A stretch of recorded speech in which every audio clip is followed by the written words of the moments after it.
Injecting particles into the atmosphere to cool the planet and counter the warming effects of climate change would do nothing to offset the crop damage from rising global temperatures, according to a new analysis by University of California, Berkeley researchers.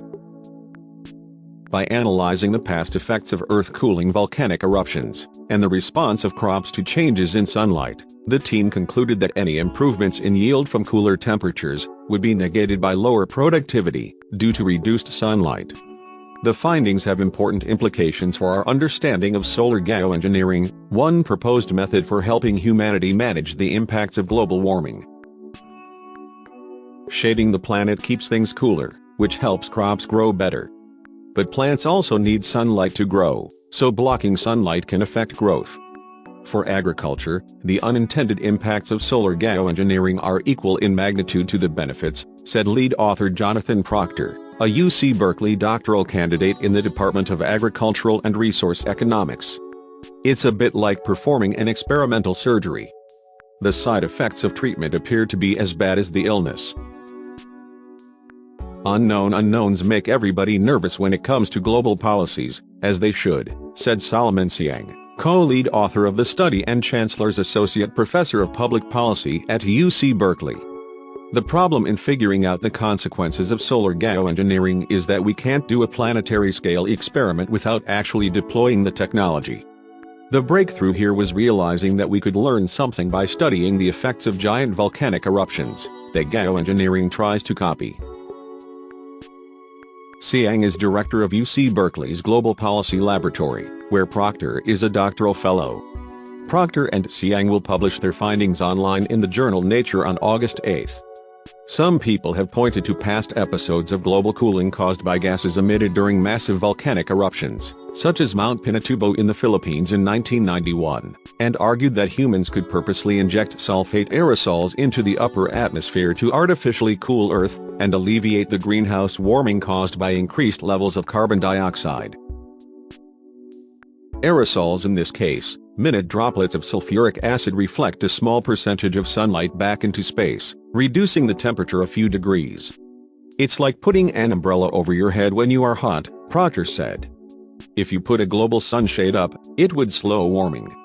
Pinatubo, for example, injected about 20 million tons of sulfur dioxide into the atmosphere, reducing sunlight by about 2.5% and lowering the average global temperature by about half a degree Celsius.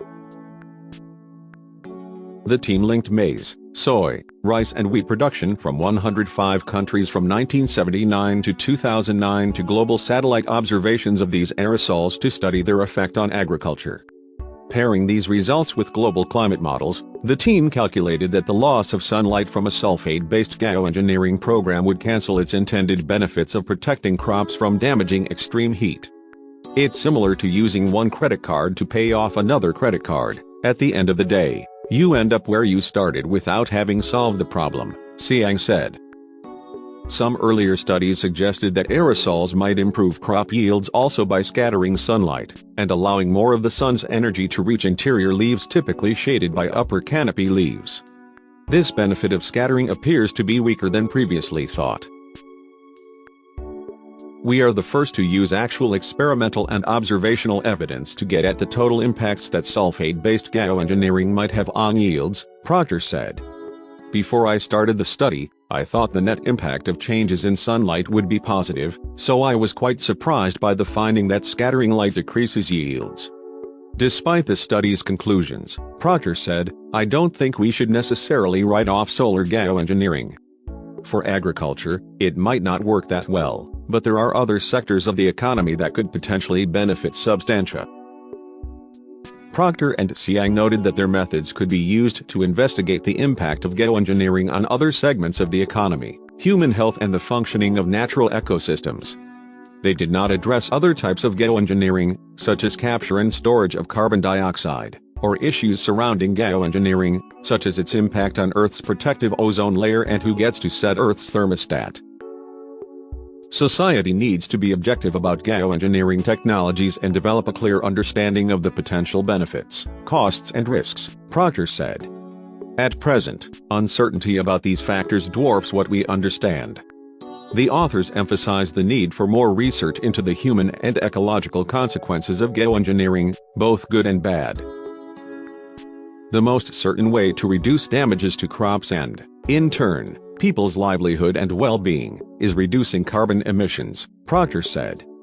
Perhaps what is most important is that we have respect for the potential scale, power and risks of geoengineering technologies, Siang said. Sunlight powers everything on the planet, so we must understand the possible outcomes if we are going to try to manage it.